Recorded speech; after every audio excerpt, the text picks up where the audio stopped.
तुम्हारा भार मैं ढोऊंगा, इस बात पर तुम्हें विश्वास क्यों नहीं होता? क्या तुम भगवान पर विश्वास नहीं करते हो? भगवान कह रहे मैं तुम्हारा भार ढोऊंगा, तू काहे को चिंता कर रहा है? सोचो, इतना बड़ा मालिक।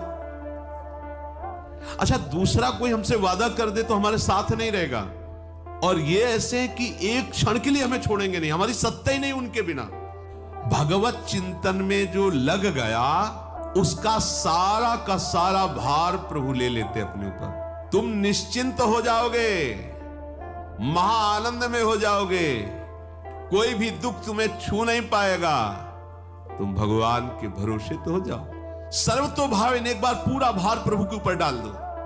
आप देख लो, कदम कदम पे प्रभु तुम्हें दिखाई देंगे कि कैसे वो रक्षा करते हैं, कैसे वो विधान करते हैं। छोटा सा छोटा काम अपने भक्त का करके प्रभु को सुख मिलता है। सुख सिंधु प्रभु का स्वभाव, छोटे से छोटा काम अपने भक्त का करके प्रभु को सुख मिलता है।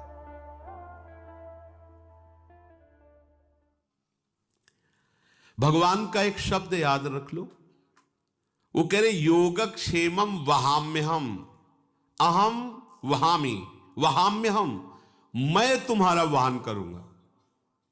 अब भगवान की बात पर विश्वास नहीं होगा तो कहां विश्वास होगा? फिर तो समझो माथा ही फोड़ना है संसार में। अगर भगवान के वचन पर विश्वास नहीं हो तो हम किस पर विश्वास कर सकते हैं? ये लिखा पढ़ी की बातें नहीं है, जीवन की बातें हैं। भगवान कह रहे मैं तुम्हारा भार ढोऊंगा, तू काहे को चिंता कर रहा है?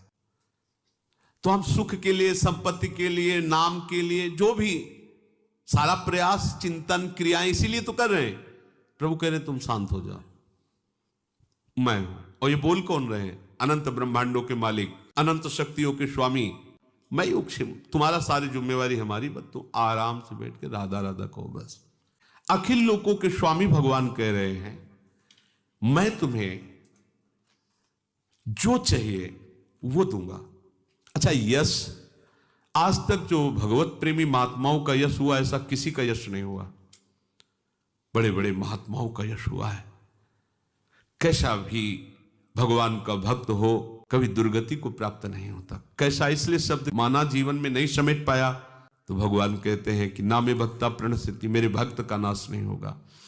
और कोई ऐसा ऐश्वर्य नहीं जो भक्त के चरणों में समर्पित ना हो जाए।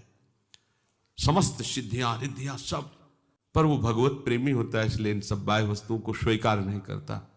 तो तुम्हारा भार मैं ढोऊंगा, इस बात पर तुम्हें विश्वास क्यों नहीं होता? क्या तुम भगवान पर विश्वास नहीं करते हो? भगवान कहे केवल मेरा नाम जप करो, मेरा चिंतन करो, बस सारी जिम्मेवारी मेरी।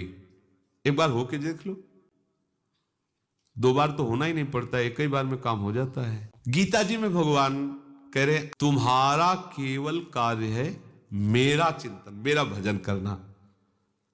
आदेश कर रहे हैं जिनके हम भरोसे पे हैं, हमारा एक कार्य केवल है प्रियालाल का चिंतन करना, प्रियालाल की सेवा, प्रियालाल का नाम जब, एक ही कार्य के अंतर्गत है। हमारे सारे कार्य की जिम्मेवारी भगवान के हाथ में, सारे कार्य की। बड़ा आश्चर्य में चमत्कार उसको अनुभव में आता है जो प्रभु के आश्रित रहता है, कदम कदम पर। अरे निहाल हो जाता है। सोचो, इतना बड़ा मालिक। अच्छा, दूसरा कोई हमसे वादा कर दे तो हमारे साथ नहीं रहेगा, और ये ऐसे है कि एक क्षण के लिए हमें छोड़ेंगे नहीं, हमारी सत्ता ही नहीं उनके बिना। ये भी नहीं कि आज वादा